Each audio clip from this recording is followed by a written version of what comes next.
All right, welcome back to the World Tellers podcast. It's just Jonathan, Fenn, and I again. We're probably going to have to change the name to the Three Musketeers since Josiah is wrangling 4 kids now. But Jonathan's going to kind of frame our discussion for today. So go ahead. Yeah, so I've started a practice of when I'm reading, or before I'm reading, I'll sit down and kind of just sit with the Bible close for a minute and just start to pray and ask God to kind of lead me to wherever He wants me to go. I guess I would call it spirit-led reading, and it's gotten to the point to where that's pretty much how I always read now. I don't know if there's somewhere specific God wants me to be. I would rather be right there instead of looking through 1,000 pages. So anyway, yesterday he led me to 1 John 3:5, and 1 John 3:5 is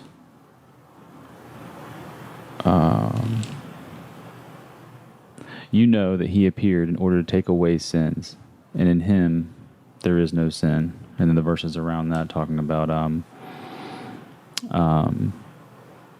actually mentions practicing sin, those who are practicing sin and the consequences of it. And yeah, just I started going down the path of, thinking about different types of sin. Like there's the spur of the moment. We are sinners, and we're trying to be in opposition to that. Our spirit is in opposition to our flesh. And I think there's plenty of times during the day where, a situation happens, or even you bump your foot, kind of that like bubbling up of just like, oh, I shouldn't have done that. Or, there's sin in that regard that is just sort of spur of the moment and in real time. And then there's, there's asking for forgiveness from that standpoint. And then there's also what I think is, I'm realizing is a very different type of sin, which is just that ongoing, I know this is wrong, and I'm just still doing it. And I'm still representing Christ in this way that is just completely contrary to who He is. And, whether that be just like a lot of times habits or whatever, that you're like, I know this is wrong. And I think there's a lot of guilt, and there's a lot of just ongoing, I don't want to use the word shame, but sort of just a feeling of shame that comes with that. So yeah, that was kind of the kicking off point, and just the difference between those and how it affects our walk. So I'll leave that open. Yeah, I think that's good. When you were discussing that as a concept or an idea for discussion, I was like, yeah, it resonated with me that there is a distinct difference between those spur of the moment. Again, they're all sin. They're all missing the mark. They're all turning away from the Lord. They're all separating us from Him. But there is a difference between a continuous presenting ourselves and allowing the members of our bodies to be instruments of unrighteousness. In Romans 6:13, when you were talking about it, this is the verse that I feel like kind of encapsulates it. It says, do not present your members as instruments of unrighteousness to sin, but present yourselves to God as being alive from the dead, and your members as instruments of righteousness to God. Kind of that clear distinction, dichotomy between either one is our members are being presented to one or the other. We're living in subjection and submission to one or the other, either to God for His glorification, for His glory, for His kingdom, for His purposes, or we're presenting our members as instruments to sin, which is ultimately exactly what the demonic, satanic forces of this world are pulling us towards. We can be in service to those things, the kingdom of darkness, or we can be in service of the kingdom of light. And the beautiful thing, if you read earlier on in Romans 6, the freedom that we have from presenting ourselves as members, as instruments to unrighteousness, is the fact that we've been crucified with Christ. We've been set free from that. We've died to sin. We're no longer in bondage to that. Now we can live in this new freedom, this new life, by presenting our members daily. And this is the other verse that came to my mind. This is what I think we're called to as believers. When Where is it at? There it is. Romans chapter 12. And I'll just read a little bit here to start off in verse 1. Therefore, I urge you, brothers and sisters, in view of God's mercy, to offer your bodies as a living sacrifice, holy and pleasing to God. This is your true and proper worship. Do not conform to the pattern of this world, but be transformed by the renewing of your mind. Then you will be able to test and approve what God's will is, his good, pleasing, and perfect will. Again, it's that same idea of like, hey, you've been crucified with Christ. You're dead to sin. You're separated from that. And this is specifically talking to believers. Now it's your true and perfect proper worship is to present your bodies as a living sacrifice. That's what God ultimately calls for from us. You submit to me, sacrifice yourself to me, and you will live the most abundant life. You will be called on a journey. You will be walking in accordance with the truth. You will not be sinning. And those are two radically different pathways that we can take. And I think we have that choice day to day, moment by moment, over a course of a year, a lifetime. And then you look back and you say, what path was I walking? Was I walking in submission to Christ in me, or was I walking in submission to the world system and sin?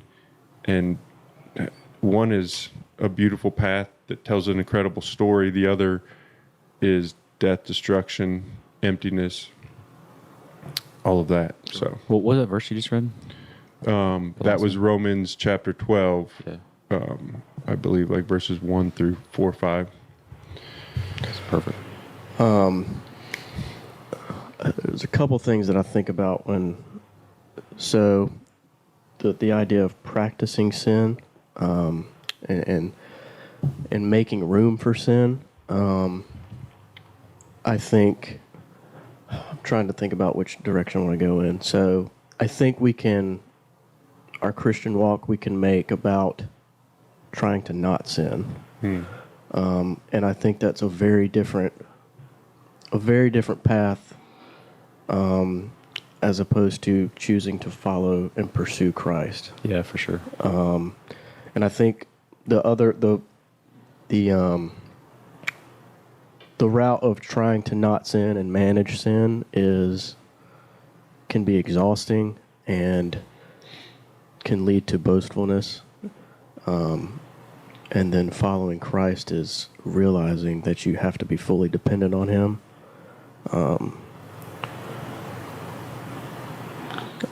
Yeah. Yeah, no, that's actually right where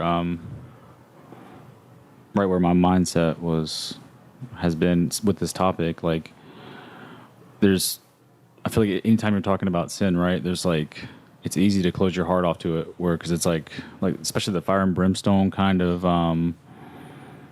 message or whatever, and it's just easy to get that lump in your throat. You're like, oh, okay, here we go. And because we're all like, and it's universal, like we're all guilty of sin. And so it's like, I feel like that's a very common response from me. I think everybody, where it's like, that's why we don't like that fire and brimstone sort of, and truly, I don't even know if that's, like you're saying, the best thing for us. Like I watch with Camden, and there's some days where I know I'm not parenting well, and I'm just coming down on her hard. And why are you doing this? And you always do this, and I can just see it in her, to where it's like she'll just get in this phase where she just keeps messing up, because it's just like she's just stuck in this oppression essentially that I'm putting on her, as opposed to every parenting advice I've ever heard, where it's like, no, you want to encourage them on the right way, and then all of a sudden, she sees this path, and all of a sudden she wants to be this, she wants to be on this other, trajectory, I guess, in her actions. And so I think that's a big, even with this conversation, it's like there's the fire and brimstone side, which is just dwelling on sin and then trying not to sin more and all that, and just sort of just eating that. Or there's the encouragement side, where it's like, look, there's, to pursue righteousness is a pleasure. You know what I mean? It's a gift. And while you're on that, the sin management thing just kind of goes out the window, because your sight is on, your perspective is on what is right. Yeah. And I think there's room for both, because I think there has to be some type of a warning. You know what I mean? But if that's all the focus is, then it leads to shame and guilt, and it's hard to get out of that rut. So I think there has to be a mix of both, I think. But Well, truly. So when I came to this verse, that was one of my first thoughts was, I feel like God was telling me and showing me is just in general, like, yeah, with the fire and brimstone kind of thing. There's a sort of a wake up call there. I think there are some times where, and that's what this felt like to me, was just like it's really easy to get into the grace upon grace, and it's like, no, I have a relationship with God, and we're with the living God, and so I'm good, and I'm in this place. But then it's pretty easily just the little things that sort of start to build over time, or you kind of get in a rut of overreacting or yelling or even habits falling back into or whatever, and it's like, I feel like when I was reading this, it was a little bit of that, where it's just like, hey, you need to, like, don't forget, like, this is what's right. This is what's good. And, I do think, we can always rag on this church's teaching and that church's teaching, but I think, like Josiah would say, somewhere in the middle is where you want to be, right? Like, not fire and brimstone, but also not just grace upon grace. And I'm just going to live this life, the hyper grace. Yeah, where it's like, no, I'm just going to I'm just going to crucify him every day because I'm just living however I want, you know what I mean? Or I'm just going to follow the lust of my heart as opposed to pursuing what is good. Yeah. I mean, that goes back to, I'll read in verse 4 in 1 John 3. It says, everyone who makes a practice of sinning also practices lawlessness. Sin is lawlessness. And it goes on in verse 6, says, no one who abides in him keeps on sinning. No one who keeps on sinning has either seen him or known him. Yeah.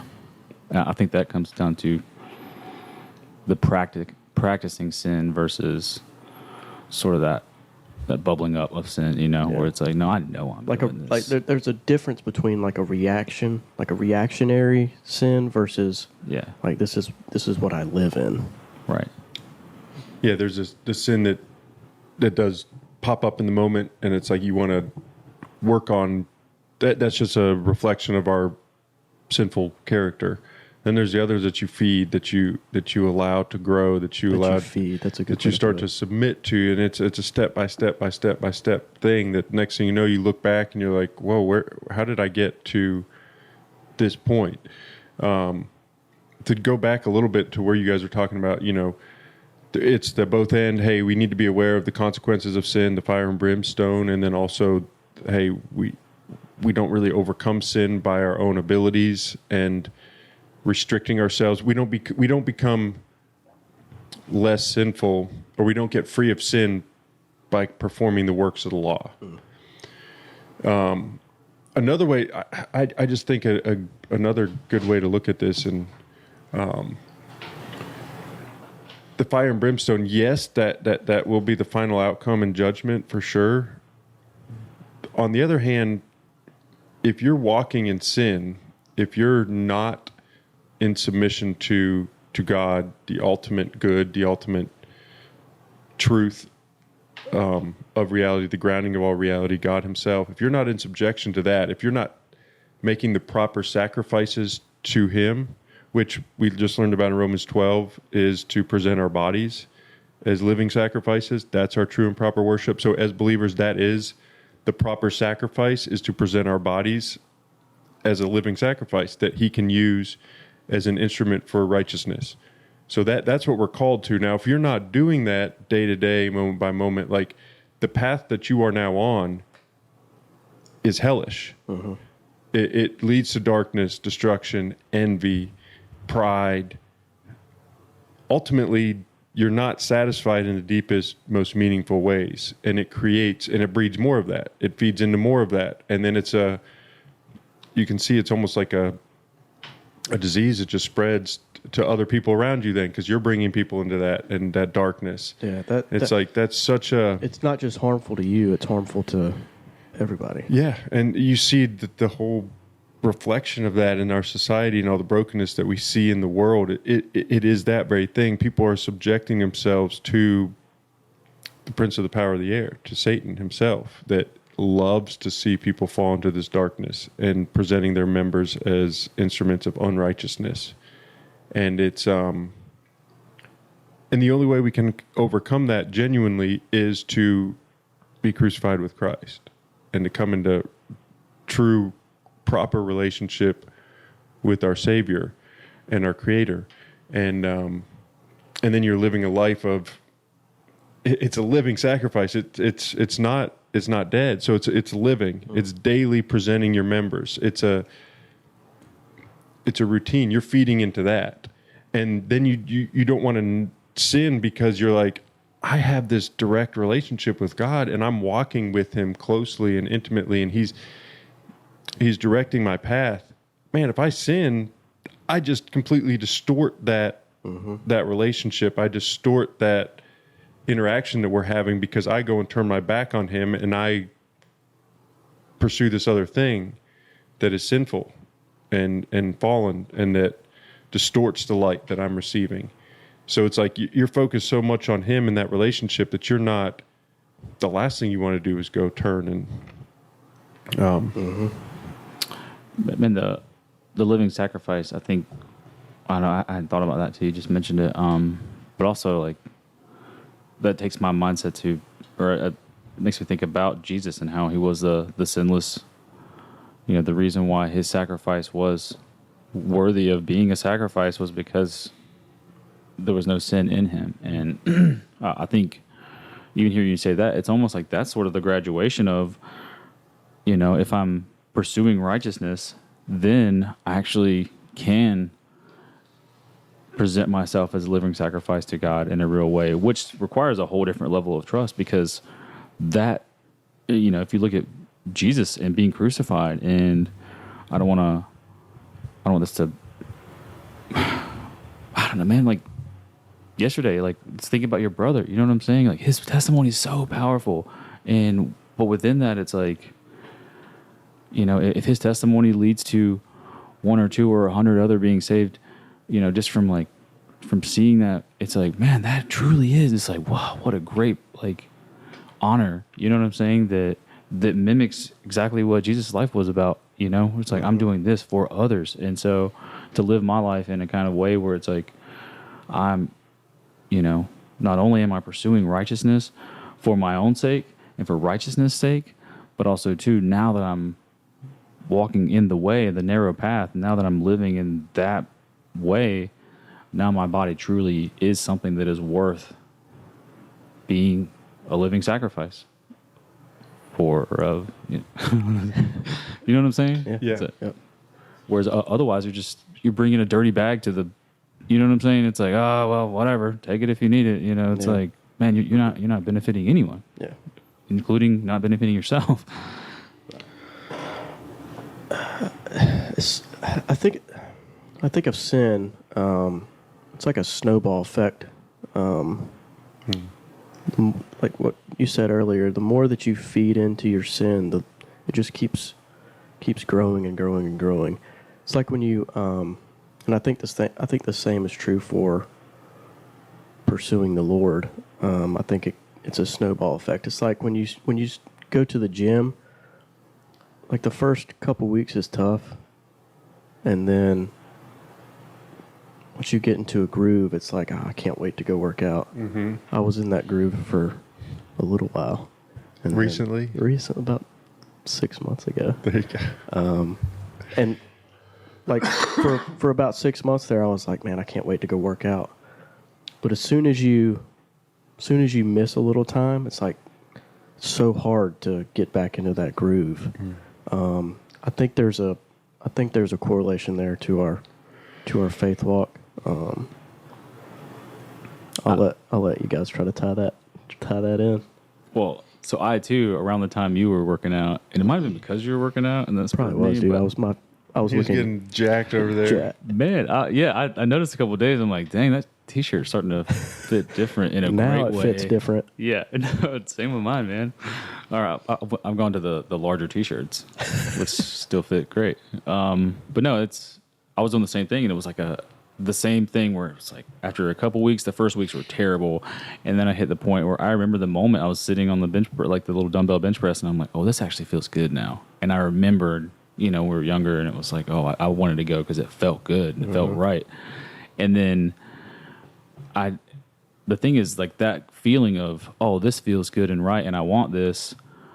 After another couple months, I started putting all these other pressures on. It's like, oh, well, I want to like lose this amount of pounds, and I want to be able to making sure that I'm like, lifting this much weight. And I started putting all this extra superstructure on top of that, and it almost kind of killed it again. And then it became more about discipline. Oh, I got to go today because I didn't go yesterday, and I've got to make sure I'm getting adding on extra. I told myself I was going to average 3.5 days a week, and so that's what, and then it just became, once again, this thing where it was like, I'm focusing on the discipline of it and the kind of the suck of it and trying to fight through that, as opposed to that first feeling of like, no, this is good, and I know this is good, and I want this. And I think it correlates perfectly here. Like the mindset is everything, where I wanted pursuing. Well, I mean, I'm not sure who says it in here. Maybe it's a couple of times, but pursuing righteousness for righteousness' sake, like it is good, Yeah.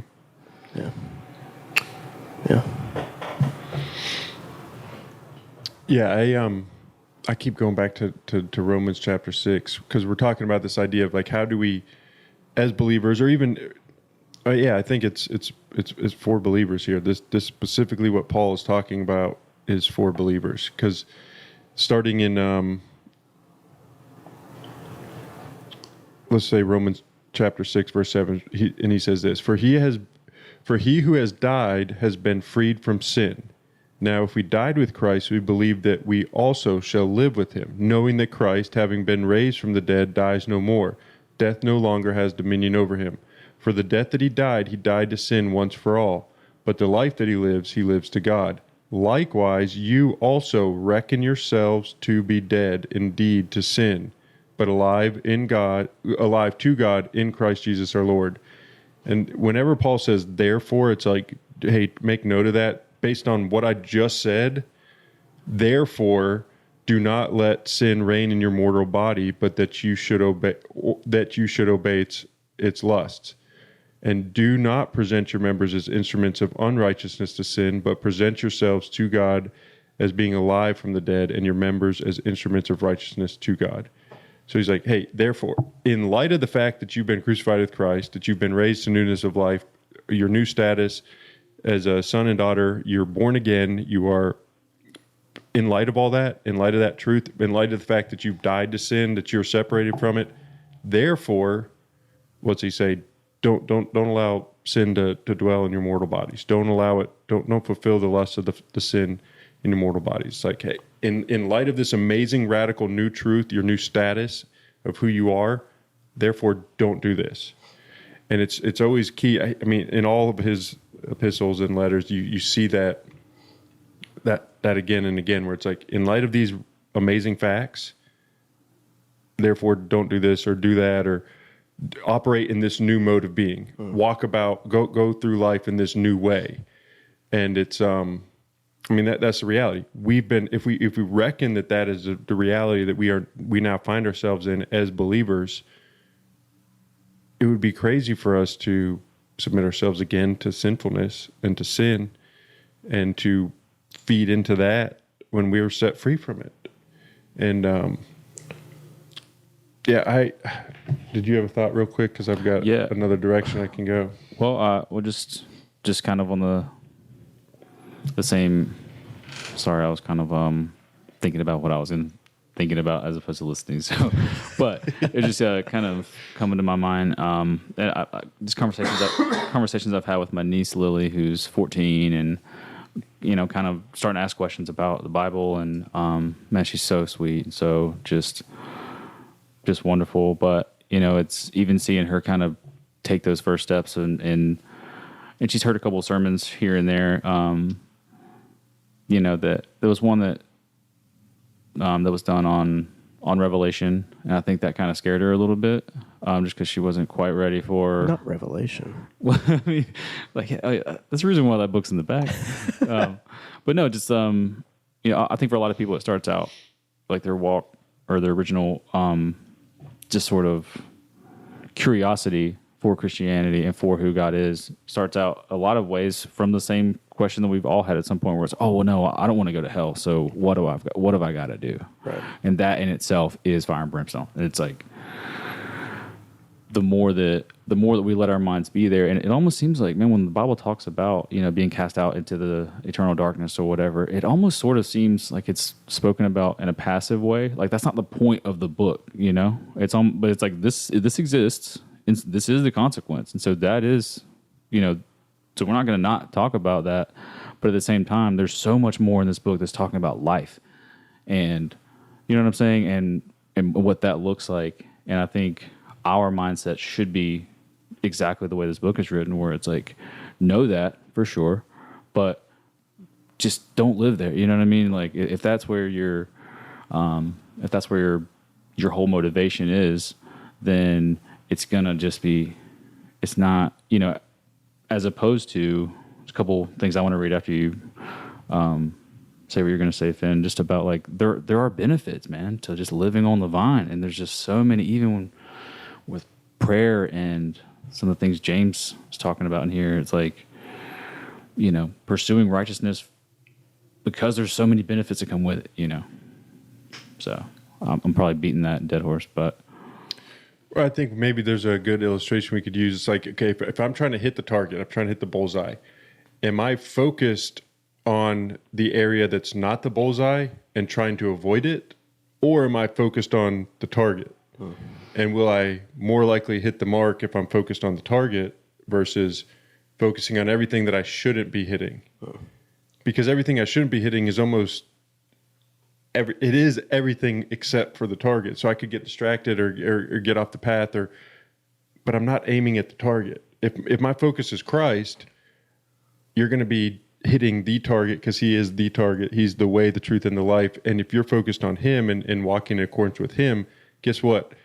You're not going to be doing X, Y, Z sins because your focus is in the proper place. You're aiming at the proper target. You have a orientation to your life and your mode of being that orients everything else and doesn't allow for those sins to creep in, because those are not part of the target that you're aiming at. That's not part of the path you're walking. That's not the way in which you're living your life, because your focus is on Christ.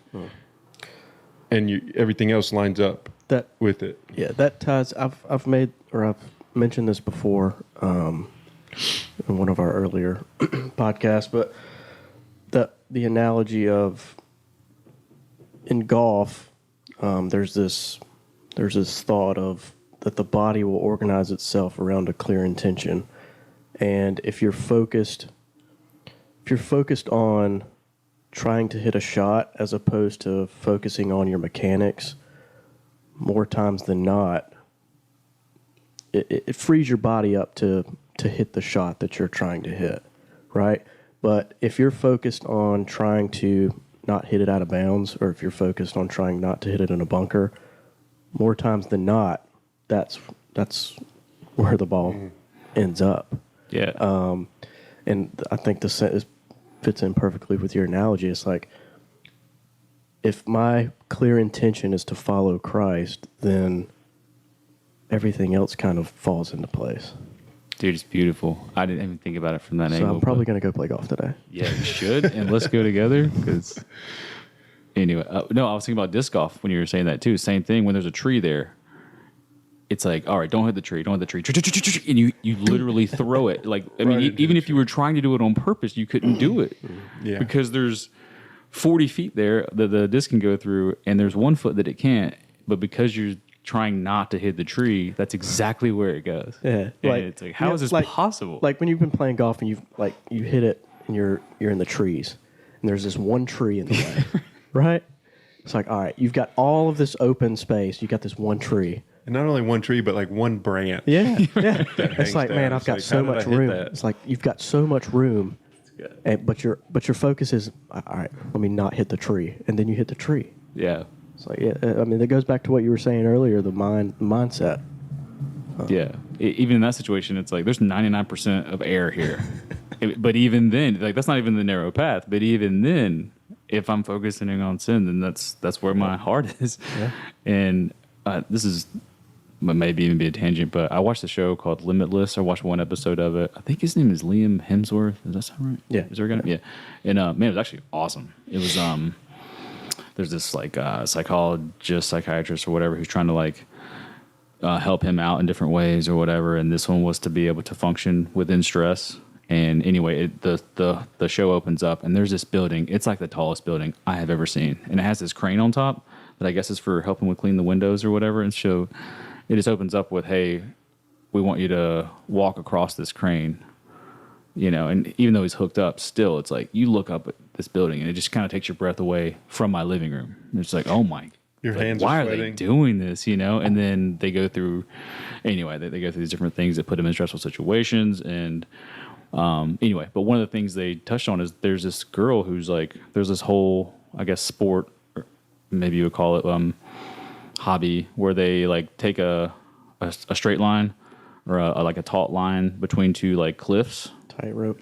And yeah, and so she's just, even though she's hooked up around the waist, I guess, she's literally just like bouncing, and she's just talking about, oh, I just focus on the very next step, and I know that one step over and over and over again will take me anywhere I want to go. And she's just in the air, man, and the wind's blowing, and she's doing, and this, she's literally walking across a rope that's like 1,000 feet in the air. And I think it just correlates here perfectly, where it's like, man, if we're just focused on what's right in front of us and we're on that path and that's where we are, like the things that can come from that are incredible. Like things that don't even make sense. You know what I mean? It's like, this is amazing. But there's a whole bunch of open space that you're choosing not to look at. There's a whole, I think the same way in our walks. There's just a whole bunch of just dirt and muck, you know, that we're like, that you just almost become unaware of because where your focus is. Yeah, and we said it earlier, but the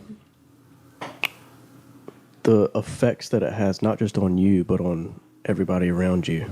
Because we can have this narrow focus of just our walk, but man, yeah, just the impact that it can have on everybody is. Yeah. I think, sorry, yeah. No, you go for it. Well, I think as well, I was just talking to my mom the other day about, I think a lot of people who are dealing with depression and just mental health issues, it seems like from conversations I've had with people and in my own life, when I went through a period there that was just rough, and it's like, how do you get out of this? Realize then and realize talking to people now, it's like, it seems like those people, or the people who are struggling with that, there's a lot of very inward focused thought, and Yes. it's almost just like this prison. Well, that's what sin is, really, right? Yeah, There's a quote I saw. the shame that comes with it. you Yeah, know? I reposted it on Facebook, so I'm sure it was, well received. But it says that the center of sin is a little eye, and it's Yeah. Well, no, I think that's, when we're looking inwardly like that, which I think you're right. A lot of, sinful things cause you to do that because of that guilt and shame, and there's everything that comes with that.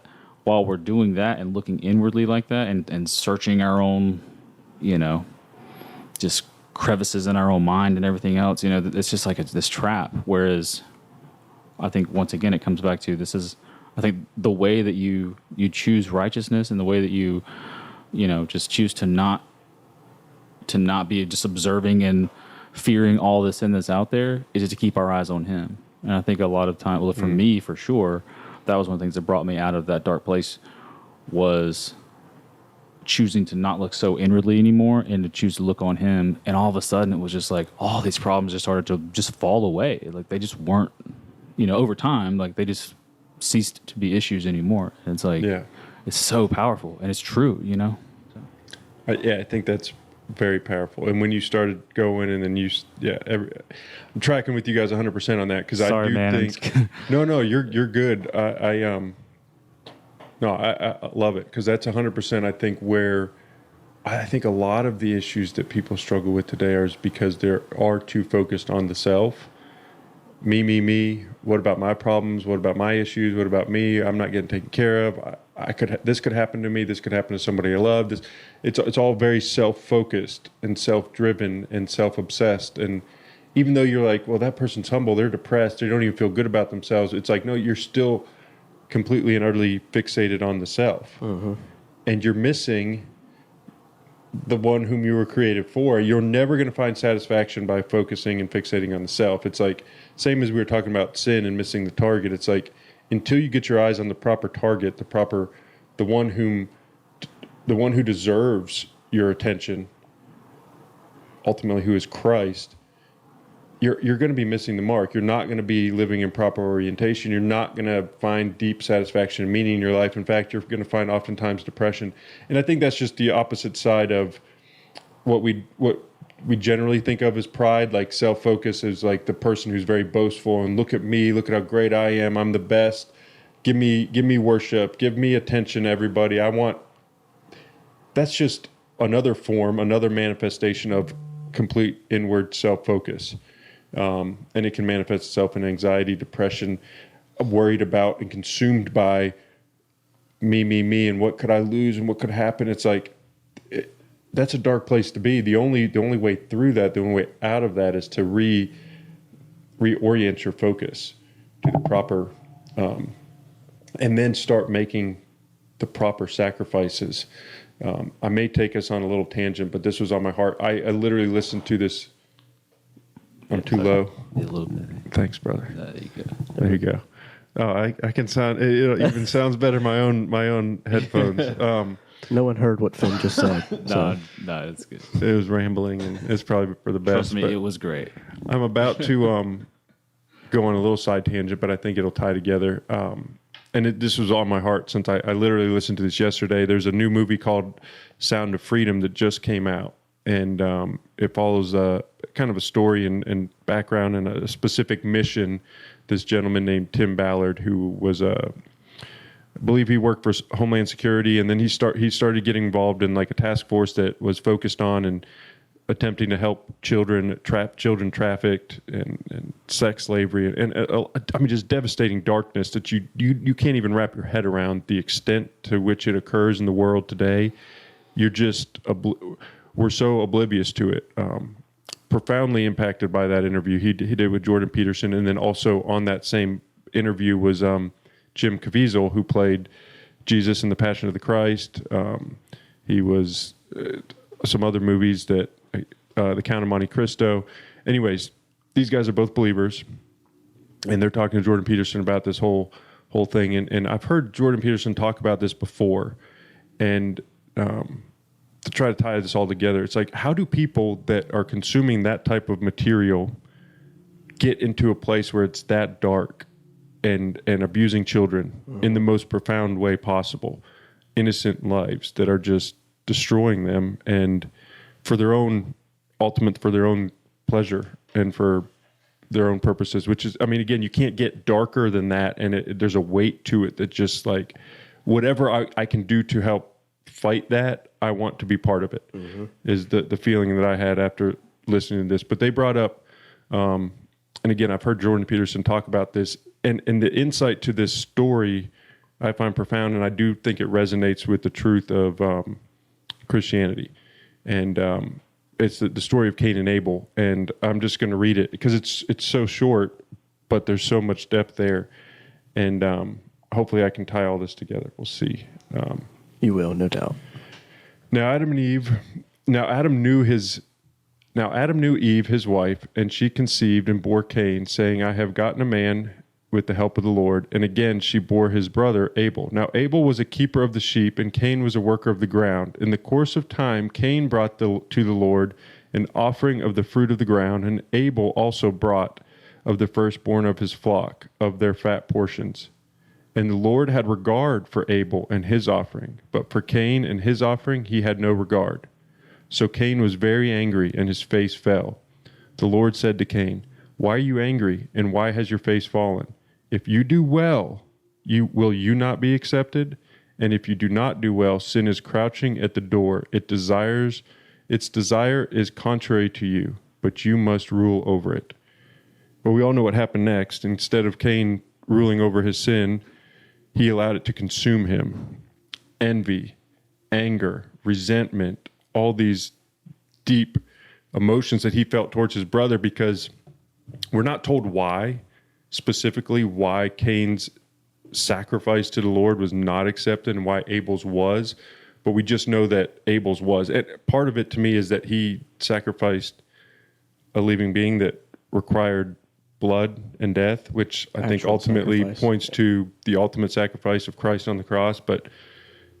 And then ultimately what Paul talks about in Romans 12, where it's a living sacrifice that we must present ourselves to the Lord. It's like, that's the ultimate sacrifice that the Lord is looking for from our lives, a full, complete submission of ourselves to him, because he's the best thing for us. And it's motivated by love, not out of selfish desire, but out of love for us, that he desires that we sacrifice to him ourselves, because that's the greatest good that he could possibly give us is himself.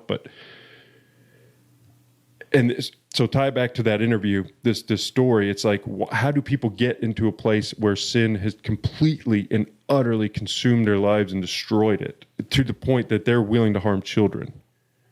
And it's like, it's that incremental feeding of the sin, step by step, incrementally. I'm going to go down the road a little bit further. I'm going to go down the road a little bit further. I'm going to allow it to continue. It's crouching at the door, ready to consume him. And that's what sin does. That's what its always desire is to destroy and take the life of those who are allowing it to consume them by taking that step by step. I mean, those guys, most likely, the people that are perpetrating these terrible, horrible crimes against children, they didn't start that way per se. They weren't there day one, this is what I want to do with my life. It's like, no, they allowed sin to crouch at the door, and they submitted to it. They presented their members as instruments. Now, that's an extreme example, but the reality is, in a lot of folks' lives, like, there's incremental steps into the darkness, desiring more from that. And next thing you know, you are completely consumed by it. You're destroyed. I think a lot of times at first it starts out with two. There's always like justification along the way, right? There's like, because we are beings made in the image of God, and so it's like, but along the way, we start to justify. That's such a key word. What you just said is justification, because that's like exactly what Cain did. He justified it in his own mind, like, this is not fair that my sacrifice has been rejected by God. And then he justified his actions in killing Abel, and he was justifying himself, saying, like, I didn't deserve to be rejected. This is not fair. Envy, resentment, justifying why he's in his position. It's not, you see what I'm saying? Yeah. But sorry. Yeah, no, it's right on. I think that's such a key word. I think within that, it's like, it's the thought that counts, Lord. You know what I mean? It's like, well, there might be a difference, and I'm sure it was a matter of the heart, right? Because God knew the hearts, and so we don't have that full picture. But literally, Abel is sacrificing something to God that was useful to him, very much so. Like, he could have eaten that animal, or he could have used that to produce another. So this is a genuine gift. And I don't a real sacrifice. A real sacrifice. And on the other side, and this is the first time I've ever thought about this, but like this analogy on this, even though I thought about this story very much, but it was like, on the other hand, it's like, I'm going to pick some flowers on the way. Here you go, Lord. I love you so much. You know what I'm saying? It's like, I don't know if there's some correlation there of how that actually went down, but anyway, to your point about like sin building on sin, I think that we justify things in our minds like, no, this is okay because I'm not that guy and I'm not that bad, and then at some point maybe it turns into, well, damned if you do, damned if you don't. I'm already here, I'm already getting, I'm already whatever, I'm just living in this, and then that can build on it. But truly, what you're talking about, man, I think the reason why it's so disgusting and so internally just disturbing on every level is that is the opposite of Christ. Christ literally kept himself, was pursued holiness so that he could be a living sacrifice for others, where literally what you're talking about is people who were sacrificing others for themselves. And I just was listening to a sermon by dang, dude, that was well said. At Mecklenburg, and I think that's why on such a deep level it's like, this is so wrong. And the only people that can put up with that and participate in that are people who are already there. You know what I'm saying? It's antichrist. It's the exact opposite. Dude, that's the word. Yeah. And of just in the sermon I was listening to yesterday, it was kind of a similar thing where there's this girl that they're helping, in this village or whatever, and one of the girls are sponsoring there. He had gone there, the preacher, and met her, and anyway, when he's praying for her, it's like praying for her daily bread, of course, because there it's a real thing, and but also too that she will be protected from someone coming to assault her or to rape her, because there's a mindset in this area of wherever they are where apparently HIV has wiped out like an entire generation. So you have all these young people who are just like super vulnerable. And he said one of the thoughts is for someone with HIV to cure it, if you were to have sex with a virgin, then that would cure your HIV. And it's like, man, how does that thought ever even come into existence? So you have this, like, the most devastating thing you could do if you had this disease would be to share it with someone who's, and it's like, oh my gosh, it's so demonic. And anyway, I feel like it's the same vein where it's like, man, if that's where you are, you're literally going to sacrifice someone else. And it's like, how do you? Well, that's just what did Cain do? He sacrificed Abel, killed him. Yeah. For his own satisfaction, because that's what he thought was going to make him whole by killing my brother, who's just all. My brother's very existence just shows me that I've fallen short, so I have to eliminate him, and you can almost see that.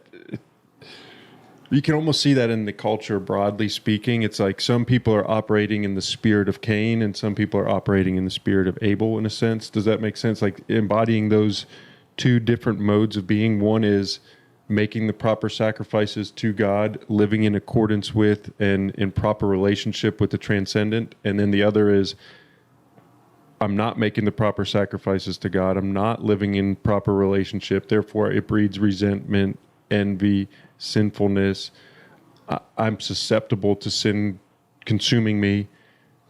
And you can then see the pathway and the wake of destruction that leads to all around us. We don't need to look far to see strong examples of that type of spirit that's operating in the world and the destruction that it brings. And it's like, man, as believers, we're not called to a greater journey than to be a light, and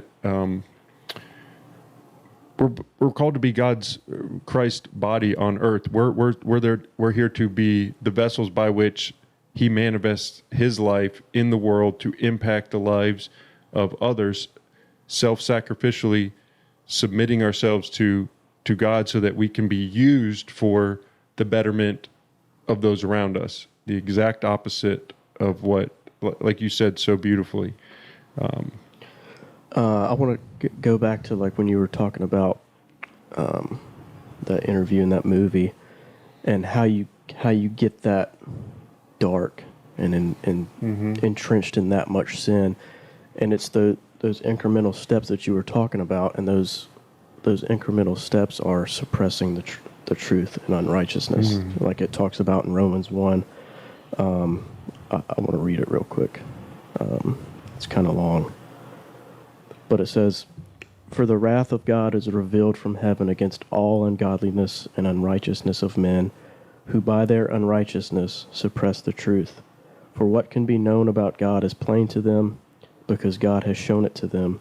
For his invisible attributes, namely his eternal power and divine nature, have been clearly perceived ever since the creation of the world in the things that have been made. So they are without excuse, for although they knew God, they did not honor him as God or give thanks to him. But they became futile in their thinking, and their foolish hearts were darkened. Claiming to be wise, they became fools, and exchanged the glory of the immortal God for images resembling mortal man, and birds and animals and creeping things. Therefore God gave them up in the lusts of their hearts to impurity, to the dishonoring of their bodies among themselves." And it's like, if you keep suppressing the truth and you keep it just ignoring God, it's like your heart's going to become hard, and you're not going to, your heart's not going to be soft enough to be able to accept it. And I think, man, it's just how terrible sin is. And the consequence is so deep. It's like, it's just like when you see someone who's living, and I know it from maybe my own life. I'm just like, when you're just living in total opposition to the way, it's like, I mean, you're just miserable, and it's like, and you're just going from one thing to the next and trying to fill that ever growing black hole, and there's no joy there. There's just fear and anger and just the opposite of the fruits of the spirit. And so it's like, yes, there is consequences here and now. It's not just about heaven and hell. It's like, man, there is a way to live that is just full of everything that's good, and the absence of that way of living is the opposite of that. And once again, I think we're getting down to, once again, it's like I definitely want to make sure that this conversation, for anyone that would be listening and even for ourselves, it's like, man, let's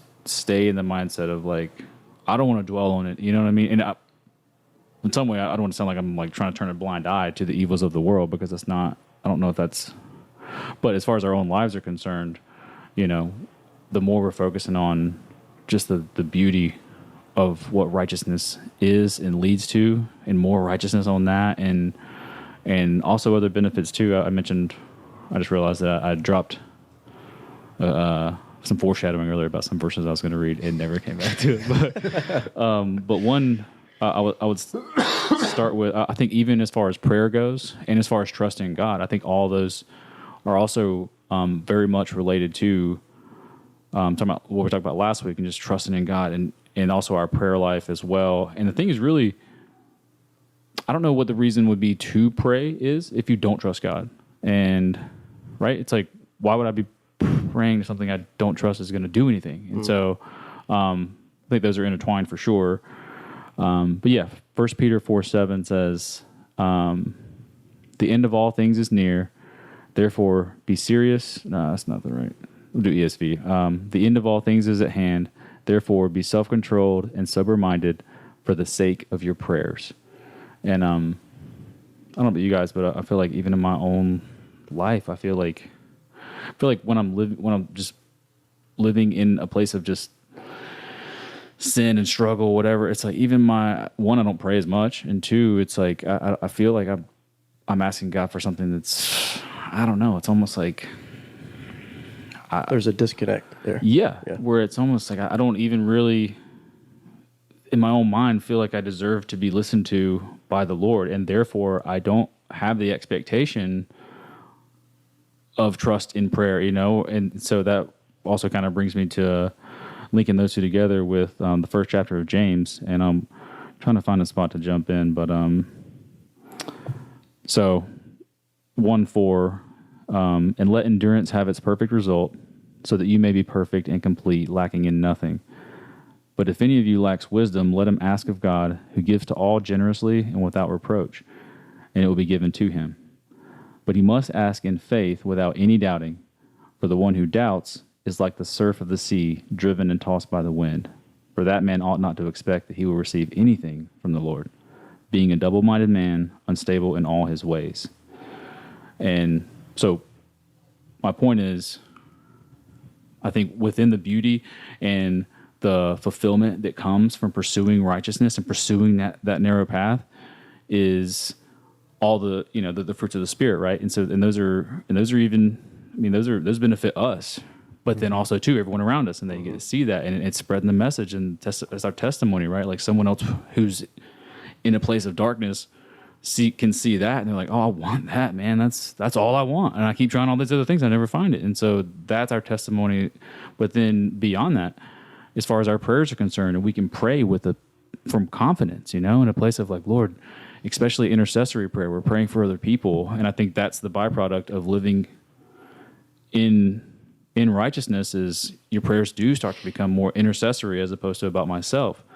And within that, having that confidence where it's like, no, man, I prayed for you, and I'm confident that either exactly that happens or something better or something, you know what I'm saying, that suits God's plan, and I know that, and I think there's so many gifts that come from choosing to pursue the narrow path. And last thing I'll say is I mentioned Josiah here? No, dude. I feel like, I don't know, man. I'm feeling my inner Josiah. Do you guys need some insurance?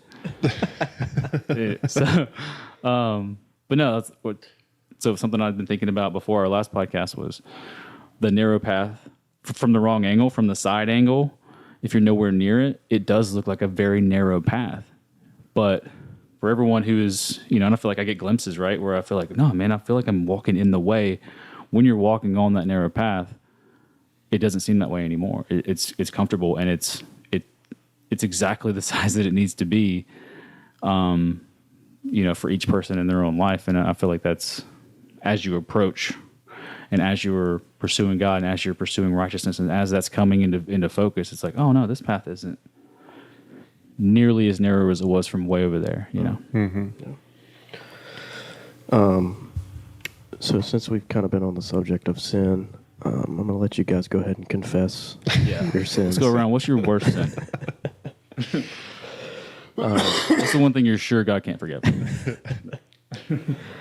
I think that's a pretty good place to. Yeah. Well, I do. Unless Fenn, I do want go to ahead. share this real quick, and we should have maybe mentioned it at the start, but we got rolling pretty quick. But we were at the service yesterday, the memorial service for your brother Brett, and I just wanted to say I was moved by the entire service and everybody that shared and spoke, but I felt like I don't need to talk on this podcast anymore because the message you delivered, I think, was incredibly honoring to your brother. It was beautiful, and I thought you did an incredible job. There's a again, I keep referencing Jordan Peterson, but there's just this idea of being the strongest person at your father's funeral as an example he uses. But I saw you as somebody that was carrying the burden of that because of your strong faith in the Lord and because of Aaron's strong faith in the Lord. First, the whole family, I thought, carried it well and was facing this adversity forthrightly and because of their faith. And I was proud of you. It was touching, and I thought you did an incredible job. And I just wanted to share that and just share that it was obvious to me that Aaron had impacted so many people's lives and that he did live a life in relationship with the Lord, his creator, and that, now he gets to be in his presence for eternity. And as you joked on the stage, he did find out that your theological nuances were true, and all of them. But yeah, man, I just wanted to say that because I thought it was beautiful, and I thought you did an incredible job. So. I appreciate it. If I very can, much. I want to second that, truly, man. Not to just puff you up with pride or anything like that, but seriously, it was. I feel like when you hear someone that's speaking the truth, the way you are on, up there, it's like, I feel like you can just tell on a core level. It's like if someone saw it on a billboard and they're kind of spitting that back out, or if it's coming from a place of just an internalized understanding, you know what I'm saying? And that's what it was. And dude, and yeah, man, seriously, I mentioned before, your brother's testimony is huge, and even being in that place, like, it felt like, it was just like, I was telling Fenn, man, I was crying a couple points, not at a place of grief per se, of just joy, and just how good God is, that He has designed everything and designed us, and that you literally have, you're looking at this man who walked out his faith for real, and the power behind that as a believer. It's like, dude, this is beautiful, truly. And then everyone else there that spoke, it was just it was really it was beautiful. Yeah. Well, I appreciate it very much. When I wrote like a first draft of what I was gonna talking about, and I was trying to like force certain passages in there, and then I was like, man, this kind of doesn't flow very good, and it's kind of janky, and so that night I kind of went back, and it was just like the first half of it was kind of the same, but it was like the Holy Spirit kind of just took over. Dude, praise the Lord. And it was just kind of reaffirming what I already knew and how powerful the Holy Spirit is. It was therapeutic for sure. But I appreciate y'all. Yeah, I hear that, and it's like, I'm not sure if you prayed and that we're asking God for that, but even if not, like, I think of the verse 2 where it's like, the Lord already knows what you need, and so for Him to meet you there in that moment, I think is just a testimony to who God is. Yeah, absolutely. All right. Are you going to pray us out, us out. John?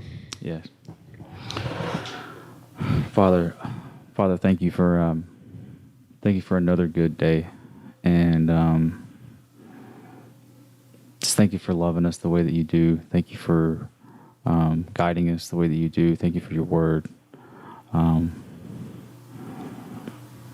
Lord, you are so good, and I just ask that you would just guide everyone who's listening and everyone who's not, and ourselves, Lord, that we would just continue, that you would help us to desire and continue on a path that is just chasing after you as hard as we can, and from a place of excitement and desire and longing, that would be, that the life that Jesus lived would be the life that we could live too, and we could enjoy that relationship with you more and more every day.